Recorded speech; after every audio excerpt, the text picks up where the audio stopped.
이번 대만 선거 전에는 한국 언론사들이 뭐 초박빙이라고도 하고 그리고 중국과 미국의 대리전이라고도 하는데 그럼 한국 언론사로서 이번 대만 선거 결과를 어떻게 평가하시는지는 궁금합니다. 민진당은 배후에 미국이 있다. 그리고 국민당은 배후에 중국이 있다. 이게 너무나 명확하게 드러나고 있다고 저희는 보고 있거든요. 근데 그런 선거에서 어쨌든 타이완의 민심이 이 민진당을 선택을 했다는 건 어느 정도 약간 친미 반중 성향의 그런 거 그리고 타이완의 평화나 이런 걸 위해서 이런 정책이 필요하다고 생각하는 사람들이 많다고 저희는 생각을 하고 있어요.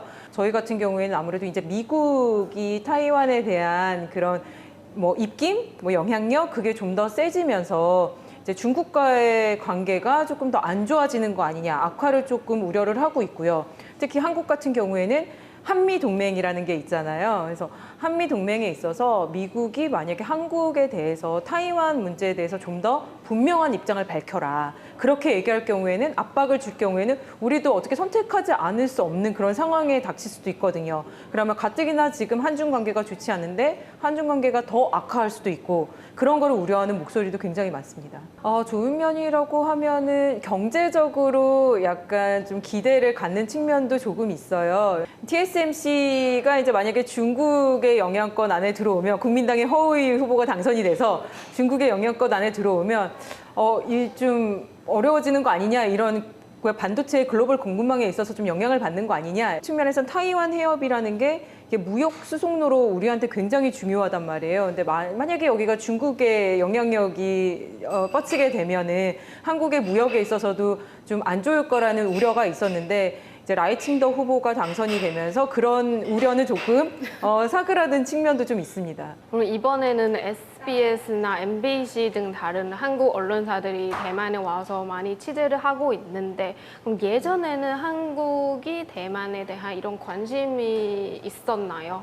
한국 같은 경우에는 한반도 남북 문제가 있고 북핵 문제를 해결해야 되는데 그 모든 문제를 해결하기 위해서는 주변국들의 정세가 굉장히 중요하거든요. 그렇기 때문에 타이완에서 누가 총통이 되느냐, 그럼 그거에 따라서 중국과의 관계, 미국과의 관계, 동북아 정세가 달라지기 때문에 많은 관심을 가질 수밖에 없고요. 근데 제가 알기로는 예전에 대만과 한국의 이런 정치적인 교류가 별로 없었던 걸로 알고 있는데 근데 재작년인가? 그때는 그 한국 국회 의원들이 대만에 방문을 했고 그때 중국도 많이 화났고 이슈가 됐었는데 그럼 기자님이 보실 때는 진짜로 대만과 한국의 이런 교류가 진짜 많아지고 있는 건가요?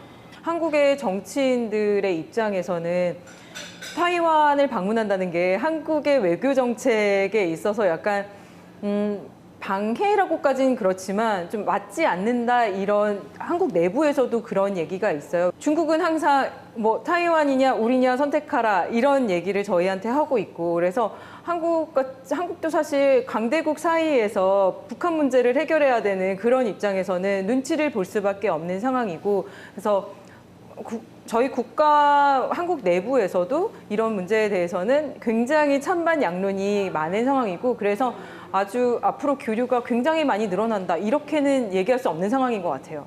그럼 한국 언론사하고 정치인 외에는 뭐 대중들이 일반 사람들이 대만에 대한 관심이 있는 편인가요?